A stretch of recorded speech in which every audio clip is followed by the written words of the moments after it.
तो इसमें जो क्वेश्चन बनेंगे हम वो थोड़ा फन के साथ और एंजॉय के साथ पढ़ेंगे। और जो भी आपको लगता है कि मैं बकवास करता हूँ तो प्लीज़ उस चीज़ को इग्नोर कर लीजिएगा। मैं किसी को दिल पे और दिल से हर्ट नहीं करना चाहता। तो मेरी बात अगर किन्हीं को पसंद नहीं आए तो हम क्षमा चाहते हैं, किन्हीं को पसंद आए तो धन्यवाद। तो मैनेज कीजिएगा और थोड़ा-सा क्या होता है कि मोटिवेशन के लिए थोड़ा-सा पॉजिटिव एनर्जी के लिए देना पड़ता है, बातें करनी पड़ती है। हो सकता है जो कमेंट किए हैं वो बहुत ही पॉजिटिव हैं, उनका अच्छा है, तो हम चाहते हैं कि वो हमेशा वैसे ही रहे, खुश रहें, जहाँ रहें, मुस्कुराते रहें। ये सवाल जो है, भारत किस गोलार्ध में अवस्थित है? मतलब हेमिस्फीयर में है। भारत हमारा किस गोलार्ध में है? किस हेमिस्फीयर में है? तो उत्तरी पूर्वी गोलार्ध में है। तो उत्तरी पूर्वी हेमिस्फीयर में है, नॉर्थ ईस्ट में है हमारा भारत, याद रखिएगा। चलिए, ये सब जो है आपको पीडीएफ दे देंगे, ठीक है? चलिए आगे चलते ही। आगे सवाल है कि भारत का जो है इंट्रोडक्शन हम पढ़ रहे हैं, समान परिचय जो कि पूछता है, वही हम पढ़ेंगे, फालतू नहीं पढ़ेंगे इसमें। और दूसरा चीज़ देखिए यहाँ पे है कि क्षेत्रफल, एरिया की दृष्टि से भारत का विश्व में कौन-सा स्थान है? तो 7वां स्थान है, बहुत ईज़ी है, तो आगे बढ़ते ही। भारतीय भूभाग का विस्तार जो है, पूरब से पश्चिम मतलब ईस्ट टू वेस्ट, है ना? याद रखिएगा। से अगर पूछे कितनी किमी है, तो हम बताएँगे 29-33 किमी है, 29-33 किमी है। अगर उत्तर से दक्षिण पूछेगा तो 32-14 बता दीजिएगा। 32-14 मतलब 32-1-4 ऐसे याद रखेंगे। मतलब 3214 किमी जो है नॉर्थ से साउथ में है। भारत का भूभाग फैला हुआ है, याद रखिएगा। ठीक है ना? अब पूरब से पश्चिम में कितना? 29-33 किमी फैला हुआ है। 2933 किमी तक फैला हुआ है हमारा पूरब से पश्चिम की ओर भूभाग, भूमि भारत का, है ना? ऐसे याद रखेंगे। आपसे पूछेगा भारत का क्षेत्रफल विश्व के कुल क्षेत्रफल का कितना भाग है जी? तो 2.4% है। 2.4% है, ये तो हम जानते हैं, इसलिए हम आगे बढ़ते हैं। भारत का अक्षांशीय अगर विस्तार पूछे आपसे तो क्या है? मतलब लैटिट्यूड क्या है, इसका विस्तार क्या है? मतलब नॉर्थ में है, याद रखिएगा। नॉर्थ लैटिट्यूड से लेके नॉर्थ लैटिट्यूड में ही है, लेकिन कितना है? 8 डिग्री 4 मिनट से लेके 37 डिग्री 6 मिनट तक है।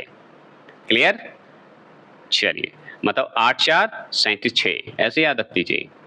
देशांतर रेखा पूछे मतलब लॉन्गिट्यूड पूछे, लाइन जो है क्या निर्धारित करती है? तो समय और अवस्थिति को निर्धारित कर, समय करेगा तभी तो स्थिति को बता पाएगा। कर्क रेखा अगर पूछे, जिसे हम ट्रॉपिक ऑफ कैंसर बोलते हैं, कभी-कभी दे देता है ट्रॉपिक ऑफ कैंसर कर्क रेखा की जगह पे।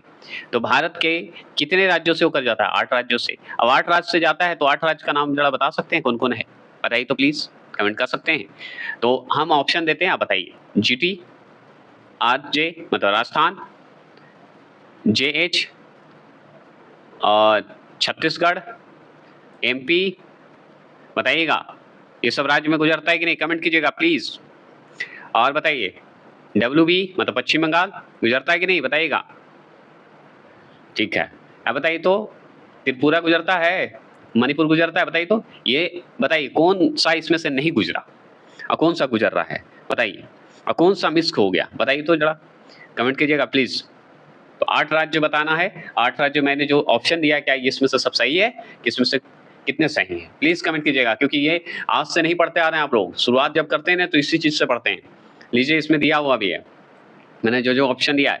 गुजरात दिया था, जीटी, यस। राजस्थान दिया था। और मध्य प्रदेश, एमपी भी ऑप्शन में मैंने दिया। छत्तीसगढ़ दिया था मैंने, झारखंड भी दिया, पश्चिम बंगाल भी दिया, त्रिपुरा भी दिया, मिजोरम भी दिया। ये सब सही है। और अगर मिस किए तो कमेंट कीजिए। तो 8 राष्ट्र तो याद हो गया ना?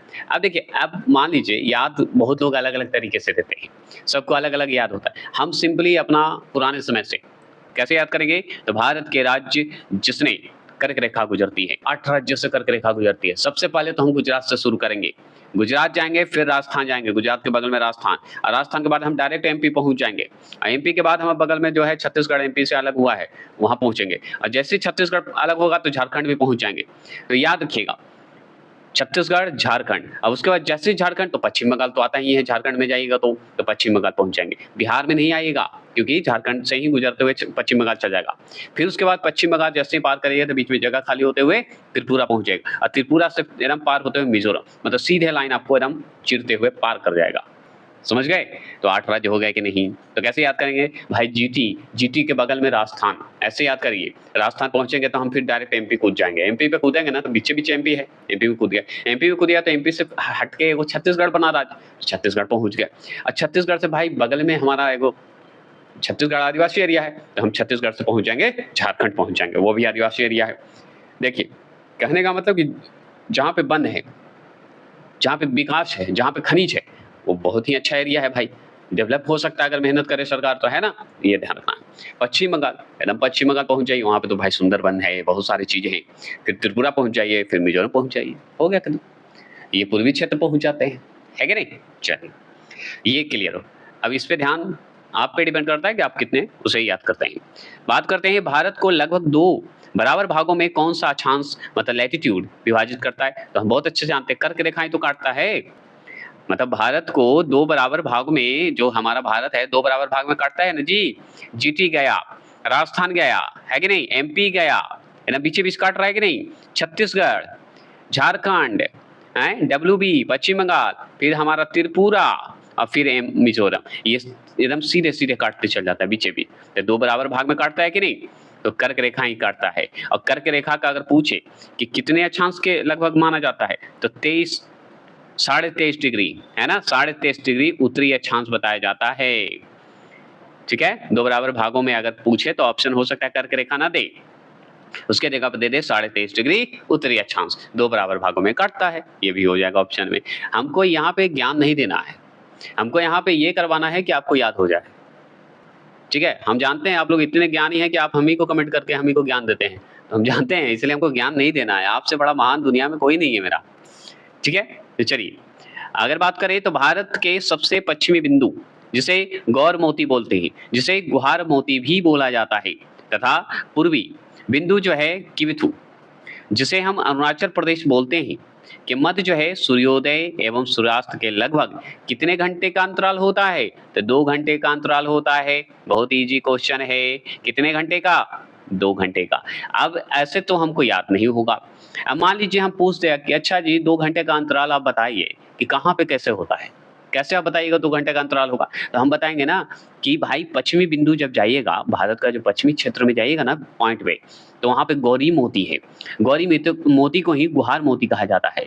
और वहाँ पे जब जाइए गुहार मोती, आप जब पूर्वी बिंदु जाइएगा, मतलब पश्चिमी बिंदु से फिर पूर्वी बिंदु जाइए, मतलब वेस्ट से ईस्ट की ओर जब जाइएगा, तो वहाँ पे जब किवथु नाम का जो है जगह है, ठीक है? किवथु जगह मतलब अरुणाचल प्रदेश के हिस्से में है। अब किवथु पहुँचिएगा और पश्चिम बिंदु को मिलाइएगा ना, तो यहाँ से यहाँ तक का दूरी 2 घंटा का है। वहीं पे सूर्योदय और सूर्यास्त में लगभग अंतर हो जाता है। सूर्योदय भी 2 घंटा का, सूर्यास्त भी 2 घंटा का।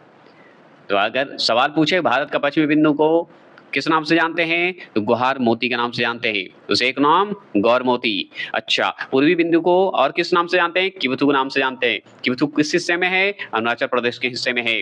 अच्छा जी, सूर्योदय और सूर्यास्त में कितने अंतर होते हैं पूर्वी और पश्चिमी बिंदु का? तो 2 घंटे का। इससे ज्यादा सवाल क्या घुमाऊं मैं? जो है हम थोड़े और भी मजेदार करने की कोशिश करते हैं। कैसे? तो सुनिए। अब देखिए भारतीय मानक समय रेखा की अगर बात हो रही है, मतलब इंडियन स्टैंडर्ड टाइम लाइन की बात हो रही है, तो बताइए किस शहर से होकर गुजरती है? तो हम बताएंगे प्रयागराज जो देख रहे हैं ना, प्रयागराज के निकट मिर्जापुर एक जगह है, वहां से निकलती है। और याद रखिएगा भारतीय मानक समय रेखा जिसे हम 82.5 डिग्री भी बोलते हैं। क्या बोलते हैं? 82.5 डिग्री। तो भारतीय मानक समय रेखा 82.5 डिग्री किस शहर से होकर गुजरती है? तो प्रयागराज जो इलाहाबाद था, आज प्रयागराज है, वहां से मिर्जापुर से निकलती है। प्रयागराज बहुत पहले था, बाद में फिर इलाहाबाद, फिर प्रयागराज हो गया था, समझ गए? ये ध्यान रखना होगा। अब देखिए, आप समझ गए भाई कि इंडियन स्टैंडर्ड टाइमलाइन है, उसी को शॉर्ट में बना दिया गया, IST बना दिया गया, मतलब भारतीय मानक समय को ही बना दिया गया। और एक है ग्रीनविच मध्य समय, जिसे हम GMT बोलते हैं, में कितने घंटे का अंतर होता है? तो 5.5 घंटे का अंतर होता है। 2 घंटे का अंतर हम कहाँ देखें? बताइए तो, 2 घंटे वाला शब्द कहाँ सुने? तो 2 घंटे वाला शब्द हम यहाँ सुने कि भाई हमारा जो पश्चिमी बिंदु है और पूर्वी बिंदु है, उन दोनों का अंतर देखें 2 घंटे का, जो कि भारत का ही है, सोचिए। और ये भारतीय मानक समय जो है और ग्रीनविच जो समय है, ये दोनों का जो अंतर अगर पूछे तो 5.5 घंटा बता देना है। क्लियर? कि भारतीय मानक एवं की अगर हम बात करेंगे, जिसे इंडियन स्टैंडर्ड मेरिडियन बोलते हैं। भारतीय मानक एवं पर मध्य पर अगर मान लीजिए 120 डिग्री पूर्वी देशांतर पर जो है अगर है, तो स्थानीय समय अगर पूछे कि क्या होगा, स्थानीय समय वो 2:30 अपराह्न होगा। भारत का सुदूरस्थ दक्षिणतम बिंदु, जिसे साउथर्न मोस्ट पॉइंट बोलते हैं। दक्षिणतम बिंदु को क्या बोलते हैं? साउथर्न मोस्ट पॉइंट बोला जाता है। कौन सा है भारत का? तो इंदिरा पॉइंट ही तो है। दक्षिणतम बिंदु पूछे तो इंदिरा पॉइंट।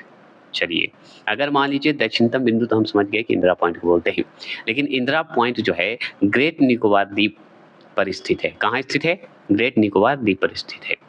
ठीक है, कहाँ? अगर पूछे इंदिरा पॉइंट कहाँ है जी? ग्रेट निकोबार द्वीप में। क्यों? क्योंकि ये दक्षिण बिंदु पे है ना, इसलिए। भारत का एकमात्र जिला बताइए, जिला, डिस्ट्रिक्ट बताना है।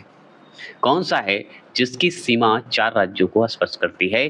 तो उत्तर प्रदेश का सोनभद्र जिला है, जो कि 4 राज्यों को स्पर्श करती है। सोनभद्र का नाम सुने हैं? सोन नदी वहाँ पे जाता है, इसलिए सोनभद्र कह दिया गया है जगह को। तो सोनभद्र है, जो कि उत्तर प्रदेश में 4 जिला को स्पर्श करती है। कौन-कौन करती है? प्लीज़ कमेंट कर सकते हैं तो करिए। करिए तो फिर हम बताते हैं लास्ट में।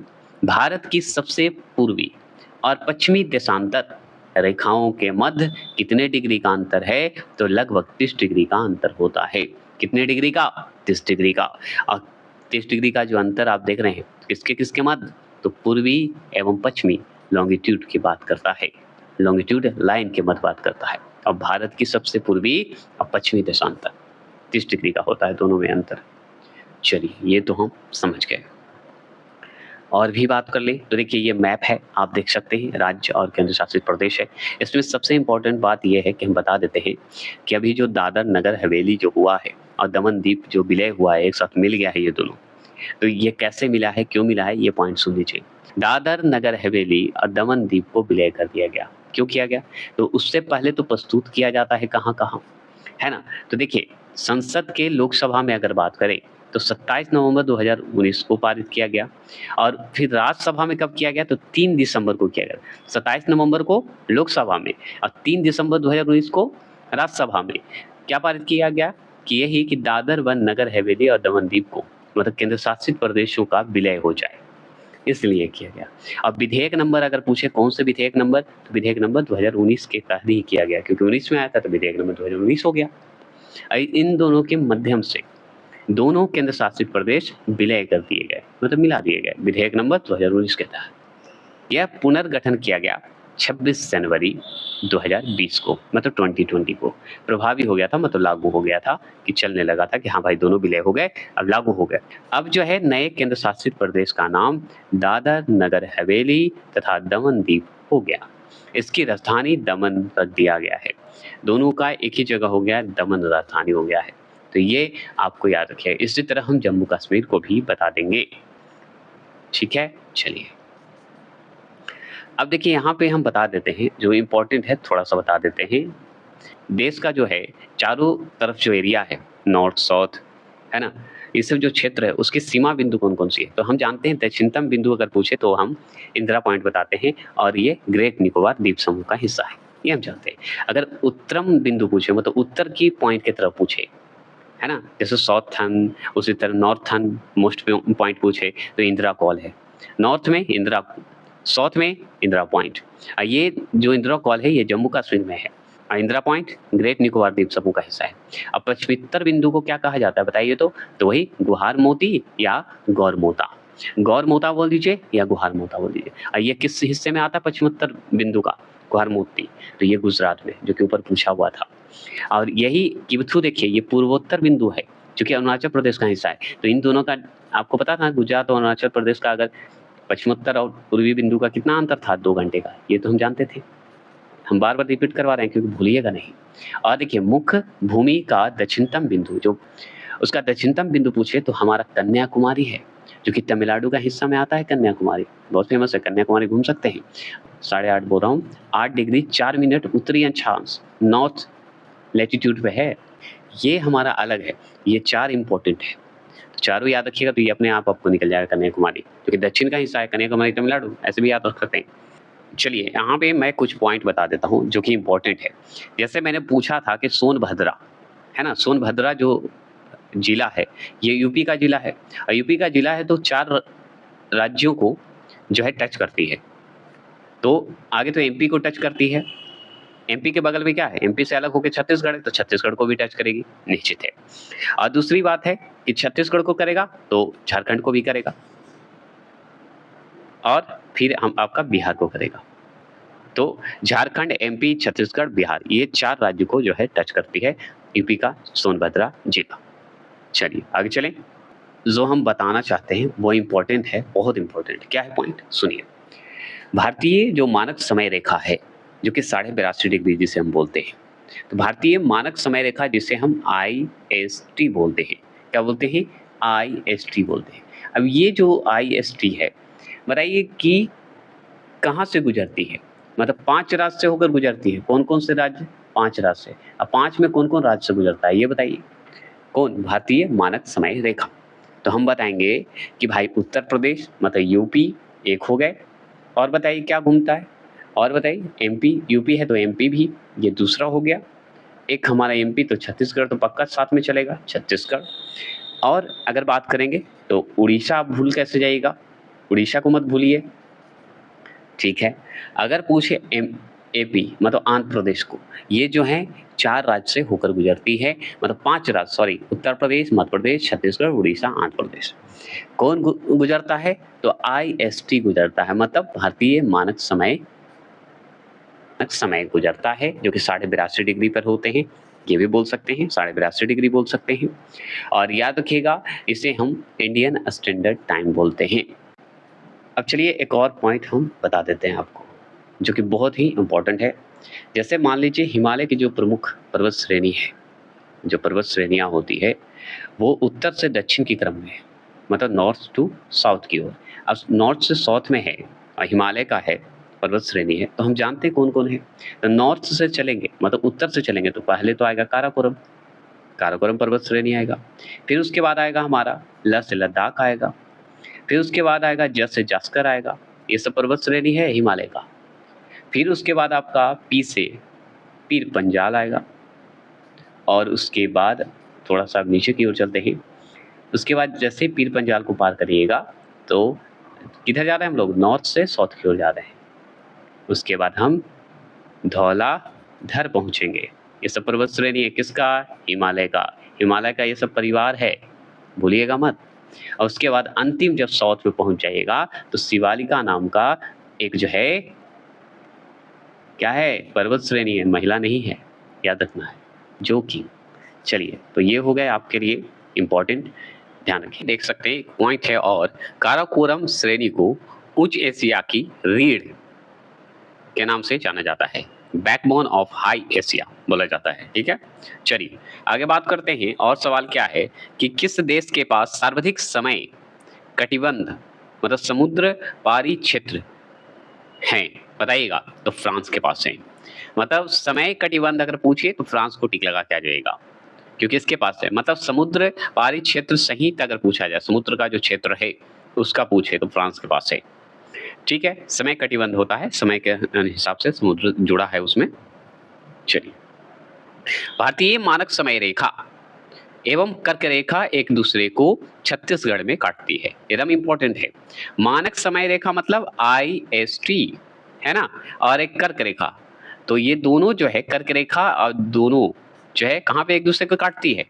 तो छत्तीसगढ़ में काटती है। छत्तीसगढ़ MP से अलग हुआ था। चलिए ये बात तो सही है।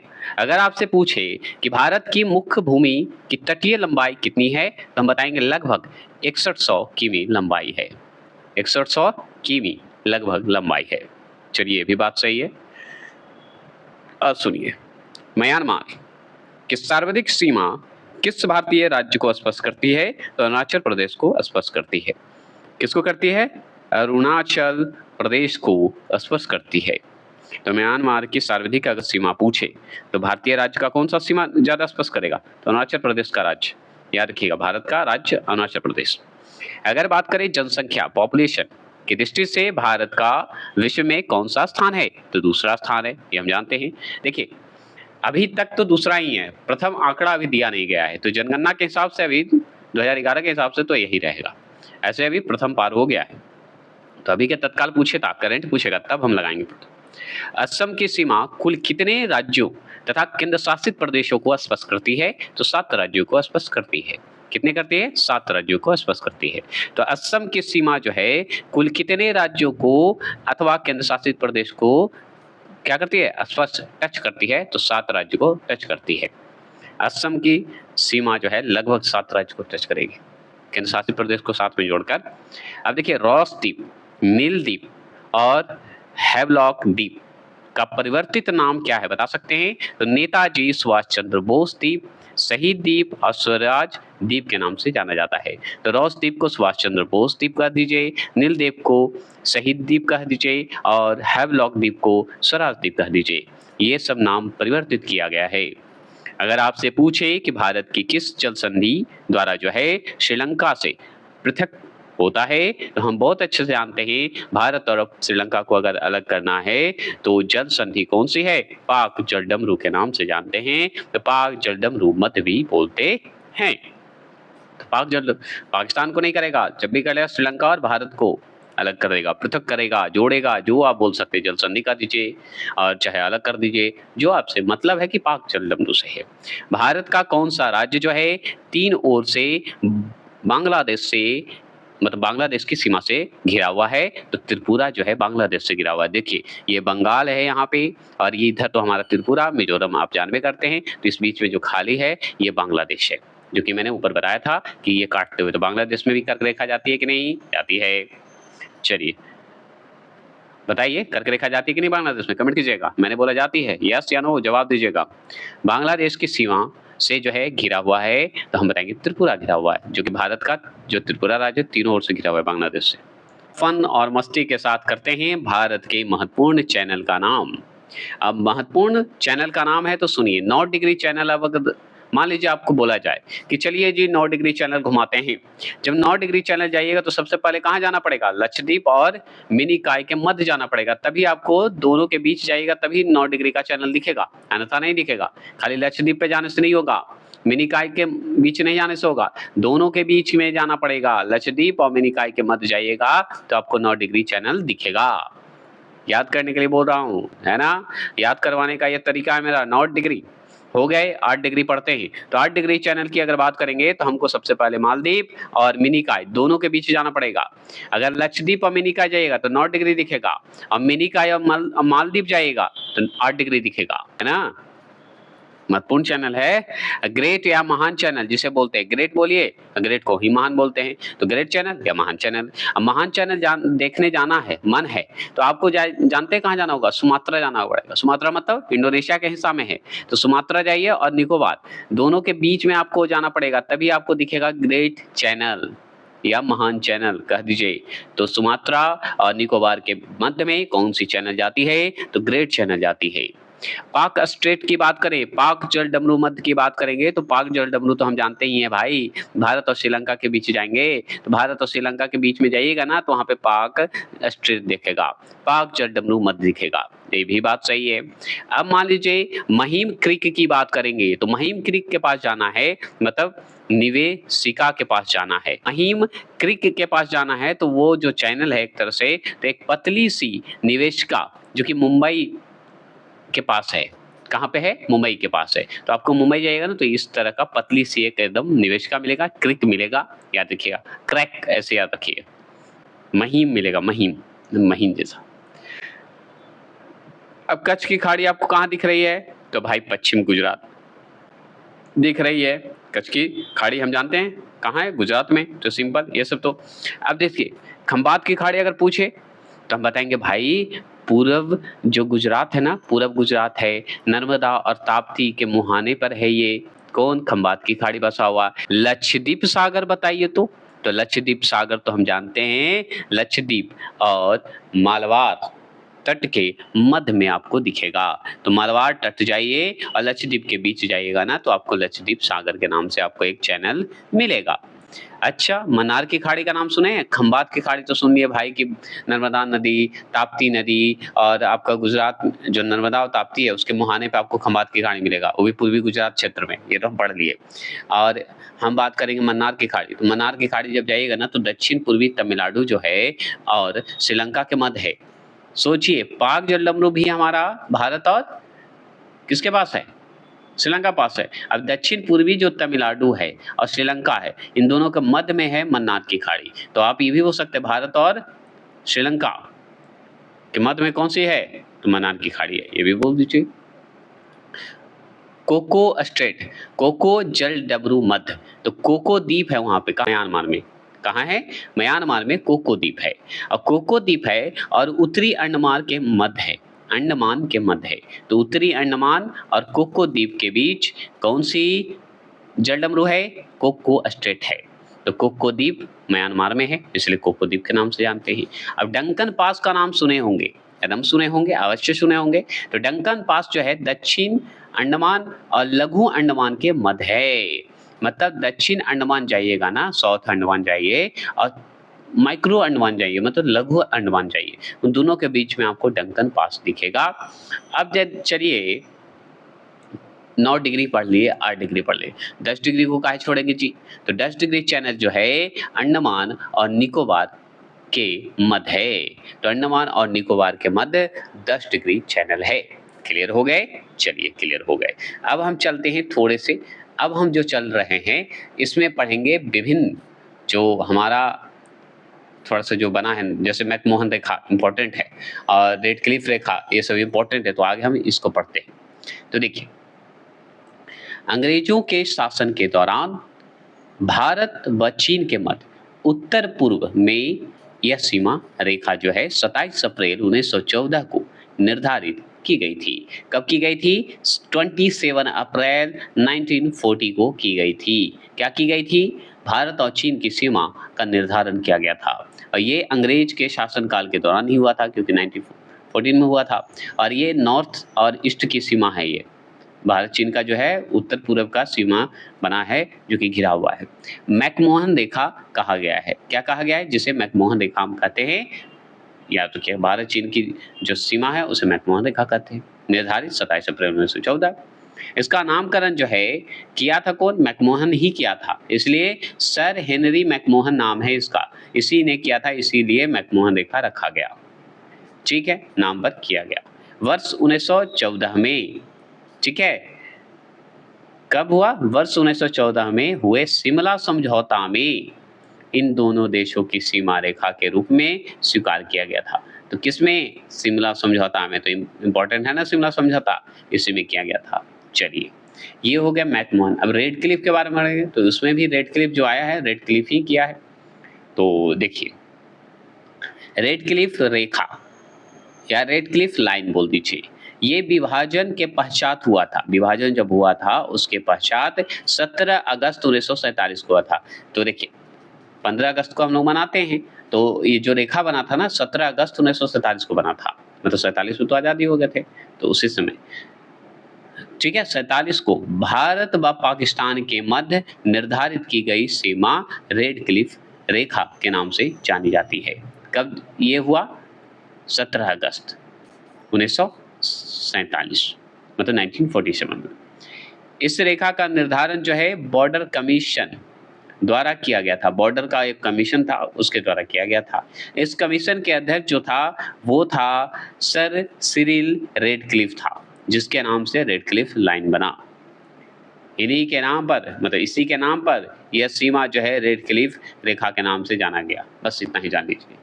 अब है कि विभिन्न देश के साथ भारत की अंतर्राष्ट्रीय सीमा की लंबाई एवं संबंध राज्य या केंद्र शासित प्रदेश, मतलब संबंधित जो राज्य हैं और प्रदेश हैं।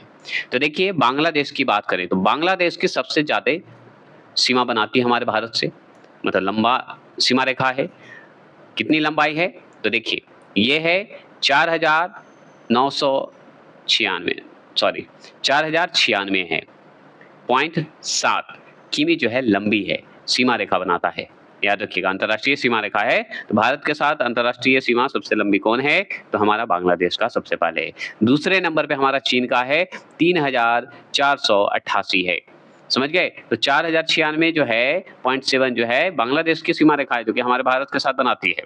और वही चीन के साथ चले जाएगा ना तो 3488 बताएगा, 488 बताएगा, ये दूसरे नंबर का। उसके बाद तीसरे नंबर पे पाकिस्तान का आता है, जो कि 3323 जो है सीमा रेखा बनाता है लंबाई।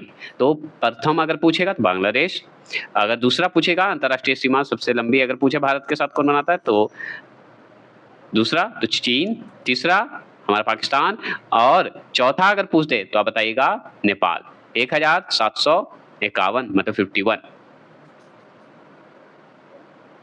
ठीक है, और अगर इसी में पांचवा पूछते तो पांचवा हमारा म्यांमार बनाता है, 1643 है ना, मतलब 643 सीमा बनाता है। पांचवें नंबर का हो गया अंतर्राष्ट्रीय सीमा बनाने में। और उसके बाद अगर पूछे छठा तो भूटान है, जो कि 699 बता देना है, लंबाई सीमा रेखा बनाता है, मतलब 699। और फिर उसके बाद एक छोटा सा 7वें नंबर पे आपको अफगानिस्तान बनाता है, जो कि 106 किमी बनाता है, ज्यादा नहीं, 106 किमी लंबी जो बनाता है। तो सबसे छोटा तो अफगानिस्तान का ही मानेंगे हम लोग। तो टोटल अगर पूछ दे कि कुल कितना, अगर कुल पूछे कि 7 राज्यों के साथ जो सीमा बनाता है उसका कुल लंबाई अगर पूछे तो बताना है 15,106.7 किमी लंबाई बनाता है। टोटल इस 7 देशों से जोड़कर बनाता है, भारत का सीमा बनता है। ठीक है, चलिए अब बात करते हैं। देखिए यहाँ पे बांग्लादेश और भारत के अगर बीच की बात करें सीमा रेखा का तो रेड क्लिफ ही होगा। अब पाकिस्तान और बांग्लादेश के बीच भी रेड क्लिफ ही माना जाता है। देखिए बाद में इसका नामकरण होगा, चेंज होगा, लेकिन अभी तत्काल में रेड क्लिफ ही बोला जाता है। कोई ऐसा चेंज अभी फाइनली नहीं दिया गया है, दिया जाएगा, अपडेट दिया जाएगा। तो रेड क्लिफ रेखा है जो कि अब पूछ रहा है कि चीन के साथ मैकमोहन, ये हम सब पढ़ लिए हैं, नेपाल के साथ कोई सीमा नहीं है, म्यांमार के साथ कोई नहीं है, भूटान के साथ कोई नहीं है, हाँ अफगानिस्तान के साथ है जो कि डूरांड रेखा के नाम से जानते हैं। अब ये हो गए। अब हम बात करेंगे कि सीमा से संबंधित जो भारतीय राज्य हैं या केंद्र शासित प्रदेश हैं और कितनी संख्या है, किस देश से लगती है, अंतर्राष्ट्रीय देश से, हम उसका नाम लेंगे। जैसे बांग्लादेश की अगर बात करें तो हम जानते हैं रेखा तो हम समझ गए रेड क्लिफ रेखा है, लेकिन बांग्लादेश के साथ जो है हमारा कितने राज्य संबंध बनाते हैं, मतलब जुड़ते हैं या सीमा बनाते हैं, तो 5 राज्य बनाता है। भारत का जो है 5 राज्य जो है बांग्लादेश के साथ सीमा बनाता है, मतलब साझा करता है, जुड़ता है। पश्चिम बंगाल सबसे पहले, मेघालय हो गया, मिजोरम हो गया, त्रिपुरा और असम बनाता है। ये हो गए। अब बात करते हैं कि चलिए ठीक है, ये सब चीज हम डेली पढ़ते हैं, हमेशा पढ़ते हैं, याद ही नहीं होता है, अब हम याद करवाएंगे। चलिए हम आपको बांग्लादेश घुमाने चलते हैं। अब बांग्लादेश घुमाने जाना है तो आप भाई 5 जगह से होते हुए जा सकते हैं। आप हमारे अपने भारत से 5 राज्य से आप जा सकते हैं, कहाँ? बांग्लादेश। तो कैसे जाइएगा 5 जगह से? तो 5 हमारा जो राज्य है भारत का, पश्चिम बंगाल, जो है पश्चिम बंगाल, मेघालय, मिजोरम, त्रिपुरा और असम, ये 5 राज्य से आप बांग्लादेश जा सकते हैं। मान लीजिए पश्चिम बंगाल गए तो भी बांग्लादेश चले जाइएगा, भारत का है, हमारा राज्य का सीमा है भाई, साझा करता है। मेघालय जाइएगा तो मेघालय से भी बांग्लादेश आपको जाना आसान हो जाएगा। मिजोरम जाइएगा तो मिजोरम से भी जा सकते हैं। और त्रिपुरा अगर गए तो त्रिपुरा तो तीनों तरफ से आप जा सकते हैं, क्योंकि तीनों तरफ से सीमा बनाता है बांग्लादेश त्रिपुरा से, है ना। तो तीनों तरफ से आप बांग्लादेश जा सकते हैं। जहाज से जाइए, पानी से जाइए, उड़ के जाइए, जैसे जाना है आपको जाना है जाइए। और असम से भी बनाता है, तो असम भी जाइएगा ना, तो असम से भी आप बांग्लादेश जा सकते हैं। तो आप 5 राज्य से होके जाइए बांग्लादेश, कोई दिक्कत नहीं है, कोई नहीं रोकेगा आपको, है ना। ये बात हो गई। अब वो तो हो गया। अब चलिए चीन के साथ चलते हैं। तो चीन के साथ भी हमारा जो है भारत का जो राज्य है, 5 राज्य जो है साझा करता है, सीमा साझा करता है। जैसे अब कैसे, तो चीन चलना है तो चीन जाने से पहले आप एक चीज जान लीजिए, लद्दाख अगर जाइएगा ना तो चीन आप जा सकते हैं, चीन को देख सकते हैं, चीन का बॉर्डर देख सकते हैं। अगर मान लीजिए चीन तो जा नहीं सकते, तो बॉर्डर देखने का मन है हमको भाई कि अच्छा सीमा बनाना है, जरा देखते हैं, तो लद्दाख चले जाइएगा। तो पहला तो आप ये देखिए। अगर मान लीजिए लद्दाख नहीं जाने का मन है, हिमाचल प्रदेश चले जाइए, तो हिमाचल प्रदेश जाइएगा तो भी आप चीन की सीमा देख लीजिएगा भाई, है ना, चीन की सीमा देख लीजिए। अब मान लीजिए उत्तराखंड भी आप जाते हैं, तो उत्तराखंड जब जाइएगा ना तो वहां पे भी आपको सीमा दिखेगा, चीन का सीमा दिख जाएगा आपको, देखने का मन है तो। और सिक्किम भी जाइए तो सिक्किम में भी आपको चीन का मिल जाएगा। तो सिक्किम में जाइएगा तो क्या मिलेगा, चीन का सीमा मिल जाएगा। और 5वें नंबर पे अरुणाचल प्रदेश है, जो कि यहाँ भी अरुणाचल प्रदेश जाएगा तो चीन आप जा सकते हैं, चीन के बॉर्डर देख सकते हैं। तो लद्दाख, हिमाचल प्रदेश, उत्तराखंड, सिक्किम और अरुणाचल प्रदेश अगर जाते हैं तो आप चीन के सीमा के साथ देख सकते हैं, साझा कर सकते हैं और रास्ता बना सकते हैं याद कराने के लिए। अब सबसे बड़ी बात पाकिस्तान के साथ चलिए। ये तीसरे नंबर का जो है सीमा साझा करने वाला देश है, जो कि भारत के साथ करता है, क्योंकि भारत से ही अलग हुआ है। अब भारत के साथ करता है तो ये भी 5 राज्य जो है साझा करता है। भारत का हमारा जो 5 राज्य है वो भी साझा करता है पाकिस्तान। अब पाकिस्तान जाने के लिए बहुत सोचना पड़ेगा, क्योंकि पाकिस्तान से अच्छा है कि भाई उसका सीमा देख लीजिए, पाकिस्तान मत जाइए, है ना? तो भाई गुजरात जाइए, तो गुजरात जाइएगा तो पाकिस्तान का सीमा देख सकते हैं। राजस्थान जाइए तो भी गुजरात का सीमा देख सकते हैं, क्योंकि लड़ाई होते रहता है कभी-कभी। पंजाब जाइए तो भी आप पाकिस्तान का सीमा देख सकते हैं। जम्मू कश्मीर जाइएगा तो पक्का लड़ाई होते रहता है, तो इसलिए वहाँ भी आप सीमा देख सकते हैं, क्योंकि जम्मू कश्मीर जाएगा तो पाकिस्तान का सीमा दिख जाएगा। और लद्दाख जाइएगा तो भी सीमा दिख जाएगा पाकिस्तान का, है कि नहीं? समझ गए? तो पाकिस्तान जाइए, पाकिस्तान अगर जाना है तो गुजरात जाना पड़ेगा, राजस्थान जाना पड़ेगा, पंजाब जाना पड़ेगा, जम्मू कश्मीर और लद्दाख जाना पड़ेगा।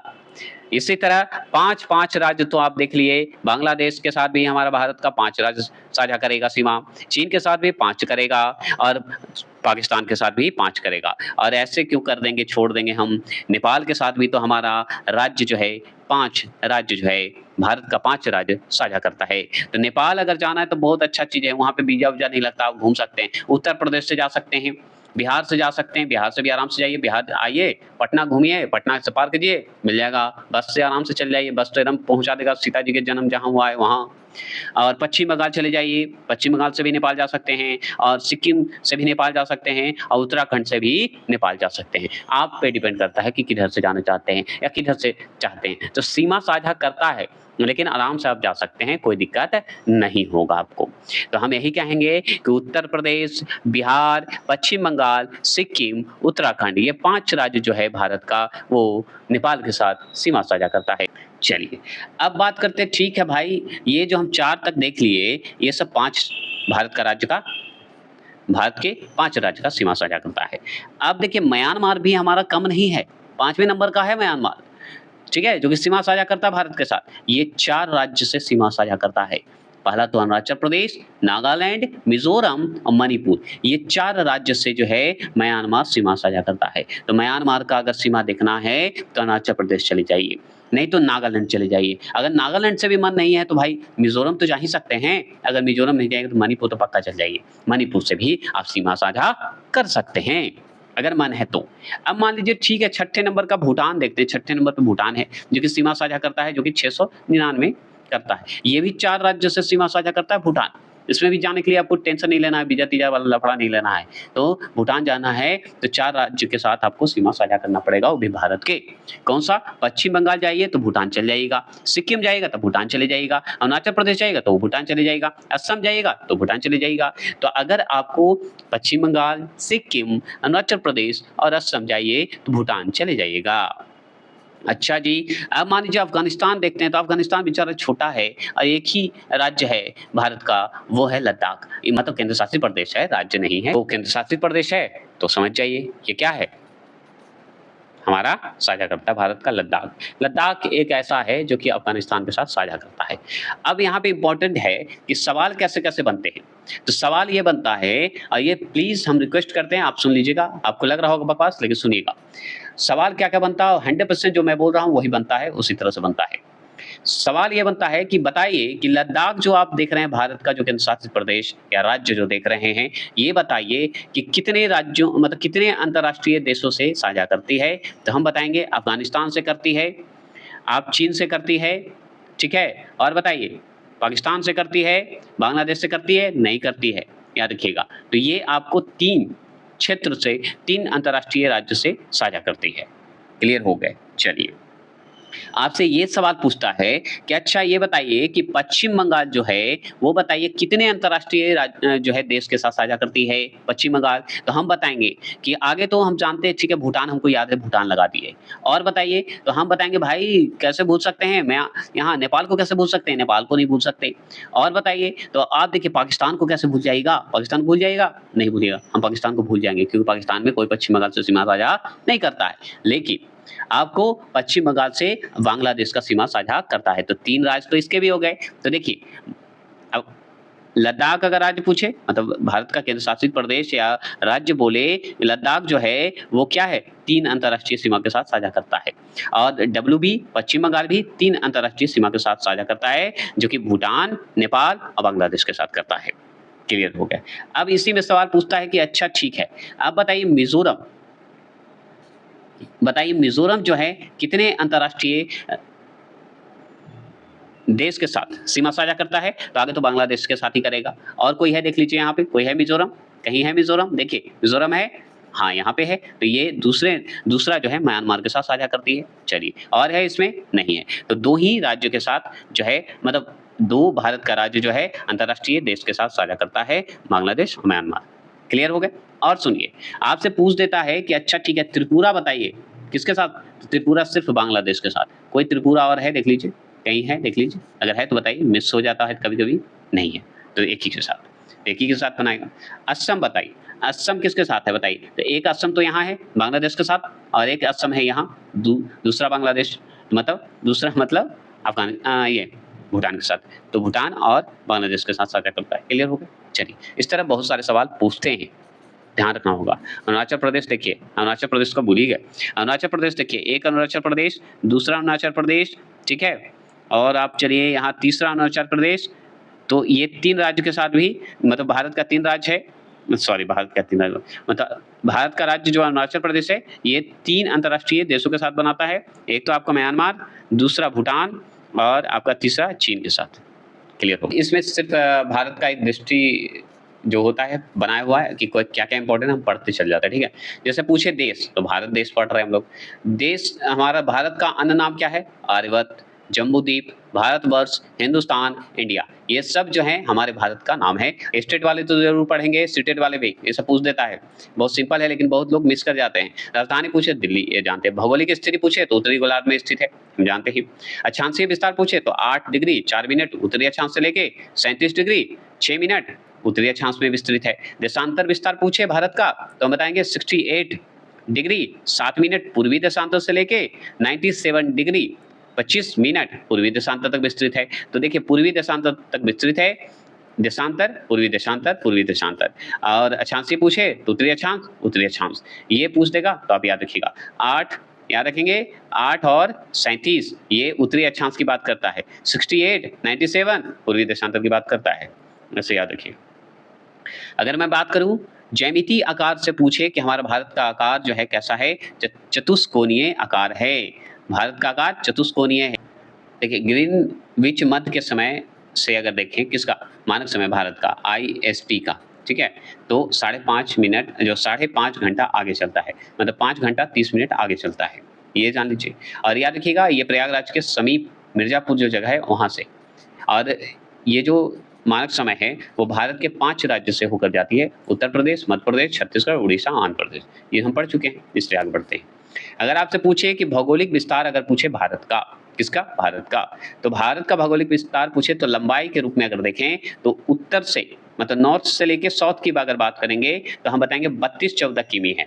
कितना है? 32-14 किमी है, ठीक है? अगर पूछे चौड़ाई, अगर भारत का भौगोलिक चौड़ाई पूछे तो चौड़ाई अगर पूछ रहा है तो हम बताएंगे ईस्ट टू वेस्ट अगर पूछेगा, मतलब पूर्व से पश्चिम की ओर पूछेगा तो 29-33 टिक लगा के आ जाइएगा, ठीक है? 29-33 ऐसे याद रखिएगा। अगर पूछे कि स्थलीय सीमा पूछे, भारत का स्थलीय सीमा कितना किमी में है भाई? तो 15,200 में है। 15,200 मतलब 15,200 में है, ऐसे याद रख लीजिए। अगर पूछे भारत का जलीय सीमा पूछ रहा है भाई, भारत का जलीय सीमा बता दीजिए, तो हम बताएंगे भाई 7516 है, 0.6 किमी है। कितना है? 7516 किमी है, मतलब 7,516 किमी। याद रखेंगे 0.6 किमी है। चलिए, ये भी सही है। जलवायु की बात करें तो मानसूनी जलवायु है। क्षेत्रफल पूछे, भारत का क्षेत्रफल पूछ रहा है भाई, ध्यान रखिएगा 32 है, 87 है और 263 है वर्ग किमी है। तो 32,87,263 वर्ग किमी है भाई हमारा भारत का क्षेत्रफल। अच्छा, विश्व के कुल क्षेत्रफल का प्रतिशत बताइए, तो हम जानते हैं 2.4% है। एकदम प्रतिशत में पूछेगा तो 2.4% एकदम सही हो जाएगा। अगर क्षेत्रफल की दृष्टि से विश्व में पूछे तो 7वां है, ये हम पढ़ चुके हैं। कुल जनसंख्या पूछ दे तो बताएंगे विश्व की कुल जनसंख्या का 17.5% है। तो कुल विश्व के कुल जनसंख्या का 17.5% है हमारा जनसंख्या भाई, समझ गए, मतलब जनसंख्या है, समझ गए। चलिए ये बात हो गई। अब जानते हैं जनसंख्या पूछे तो हम जान गए हैं कि ज्यादा हो गया है। 1,21,08 मतलब 1210854,977 है। नंबर जैसा याद कर लीजिए, हो जाएगा। कैसे सुन लीजिए, अभी देखिए ये जनगणना के हिसाब से अगर देखें तो अभी भी हमारा जो आंकड़ा है 1210854 और 977 है। अगर पूछे कि जनसंख्या की दृष्टि से विश्व के स्थान में अगर देखें तो द्वितीय है, लेकिन प्रथम अभी चीन है। देखिए 2011 के जनगणना के हिसाब से चल रहा है। अब मान लीजिए पुरुष का जनसंख्या पूछे, तो पुरुष का जनसंख्या पूछेगा तो हम बताएंगे 62, 32, 70, 258 जो है जनसंख्या है। अच्छा, महिला का पूछते जनसंख्या तो बोलेंगे 58, 75, 84 और 719 है। ये हो गया महिला का। अगर आपसे पूछे ग्रामीण जनसंख्या पूछ दे तो हम बताएंगे कि 83.37 करोड़ है ग्रामीण का, ठीक है। गांव का प्रतिशत में पूछ दे तो 68.8% है। अगर शहरी जनसंख्या पूछ दे तो 37.71 करोड़ है। अगर पूछ दे प्रतिशत में तो 31.16% है, ऐसे बोलिएगा। अगर पूछ दे दशकीय जनसंख्या वृद्धि, दशकीय में जो जनसंख्या 2001 से 11 तक का जो वृद्धि हुआ है तो 17.64% हुआ है वृद्धि। अगर लिंगानुपात पूछ रहा है तो 2011 के अनुसार ही होगा तो 9:4:3 वर्ग मतलब प्रति हजार पुरुष पर है। मतलब शिशु लिंगानुपात की अगर बात करें तो 918 प्रति हजार वर्ष है। तो 2011 के हिसाब से ही करना है क्योंकि नया आंकड़ा पे नया तरीका से पूछा जा रहा है, जो कि हम बताएंगे उसको बाद में। जनसंख्या घनत्व अगर पूछे तो 382 व्यक्ति वर्ग किमी है। तो ये सब सिर्फ पढ़ लेना है और कुछ नहीं। अब कुल साक्षरता पूछे तो 7.04% है। पुरुष साक्षरता पूछे तो 2.14% है। महिला साक्षरता पूछे तो 65.46% है। ये सब जो है 2011 के जनगणना के अनुसार जब पढ़ाएंगे तो उसमें देखेंगे। अनुसूचित जाति जनसंख्या अगर पूछे तो कुल जनसंख्या का 16.6% है अनुसूचित जनजाति, याद रखिएगा, जो 2013780886 है, ठीक है, ये समझ गए। अगर पूछे अनुसूचित जनजाति जनसंख्या पूछे तो कुल जनसंख्या का 8.6% है, समझ गए, जो कि 1042811034 कुल जनसंख्या बताई जाती है। अगर पूछे कि राज्यों की संख्या कितनी है तो हम बताएंगे 28 है। कितनी है? 28 है। अच्छा, आप बताइए केंद्र शासित प्रदेशों की संख्या कितनी है? 8 हो गया है। पर्वतीय क्षेत्र का विस्तार पूछे तो 10.7% है। पहाड़ी क्षेत्र पर पूछे भारत का विस्तार तो 18.6% है। ये सब इंपॉर्टेंट है, सुनते जाइए सिर्फ। पठारी क्षेत्र का विस्तार पूछे 27.7% है। मैदानी क्षेत्र का विस्तार पूछे 43.0% है। ये भी बात है।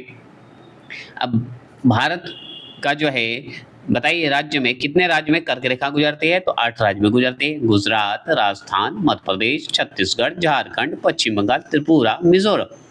हम याद कर चुके हैं। चलिए, गुजरात जाइए, राजस्थान घूमिए, राजस्थान घूमिएगा तो मध्य प्रदेश चले जाइए, मध्य प्रदेश जाइएगा तो छत्तीसगढ़ अवश्य जाइए, और छत्तीसगढ़ जाइएगा तो झारखंड अवश्य जाना होगा, और झारखंड जाइएगा तो पश्चिम बंगाल क्यों बोलना है, पश्चिम बंगाल जाइए। फिर पश्चिम बंगाल को जाइए, पश्चिम बंगाल जाना है तो फिर त्रिपुरा मिजोरम छोड़िएगा क्यों, वो भी घूम के आ जाइएगा। बीच में बांग्लादेश पड़ जाता है, डिस्टर्ब नहीं होइएगा, उसको भी पार करते हुए चल जाइए, एकदम उड़ाते हुए चल जाइए। चलिए, समय रेखा की बात करेंगे, मतलब भारतीय मानक रेखा की बात करेंगे, इंडियन स्टैंडर्ड टाइम की बात करेंगे, तो 5 राज्यों से होकर गुजरती है, उत्तर प्रदेश, मध्य प्रदेश, छत्तीसगढ़, उड़ीसा और आंध्र प्रदेश। तो उत्तर प्रदेश जाइए तो मध्य प्रदेश जाइए, मध्य प्रदेश जाइए तो छत्तीसगढ़ जाइए, छत्तीसगढ़ जाइए तो उड़ीसा और आंध्र प्रदेश घूमते हुए आ जाइए, कोई दिक्कत नहीं है। वहाँ पे आपको समय रेखा मिलेगा, मतलब इंडियन स्टैंडर्ड टाइम मिलेगा। अंतर्राष्ट्रीय सीमा से संलग्न राज्य अगर पूछे, प्रदेश हो या राज्य हो, तो 18 जो है टोटल अंतर्राष्ट्रीय सीमा के साथ संलग्न होते हैं। तेल शोधन सालाओं की संख्या पूछे तो 23 है, 23 है। तेल का जो है हम लोग जो संख्या पूछेंगे तो 23 है। अगर राष्ट्रीय राजमार्ग की संख्या पूछे तो 970 है, क्योंकि 31 दिसंबर 2023 तक का ये बताया गया है। अगर बड़े बंदरगाहों की संख्या पूछे तो 13 बता देना है। राष्ट्रीय पशु पूछे तो बाघ, वैज्ञानिक नाम पैंथेरा टाइग्रिस बोलते हैं। राष्ट्रीय विरासत पशु हाथी। राष्ट्रीय पक्षी मोर, वैज्ञानिक क्रिस्टेटस, ये मोर का नाम है, वैज्ञानिक नाम। राष्ट्रीय वृक्ष बरगद, इसका वैज्ञानिक नाम बरगद का फाइकस बेंगाल नसिस, याद रखेंगे, ये वैज्ञानिक नाम है। अगर पूछे पुष्प हो गया, पुष्प बताए कमल, कमल का अगर पूछे वैज्ञानिक नाम तो नुसिफेरा, याद रखिए नीलम्बो नुसिफेरा नाम है। अगर बात करें चिन्ह तो अशोक स्तंभ है हमारा। राष्ट्रीय गाना जनगण मन, जो कि रचिता रविन्द्रनाथ टैगोर, और बंकिम चंद्र चटर्जी जो है वंदे मातरम, जो कि राष्ट्रीय गीत है हमारा। और राष्ट्रीय गान हो गया जनगण मन, राष्ट्रीय गीत हो गया वंदे मातरम, राष्ट्रीय भाषा हिंदी।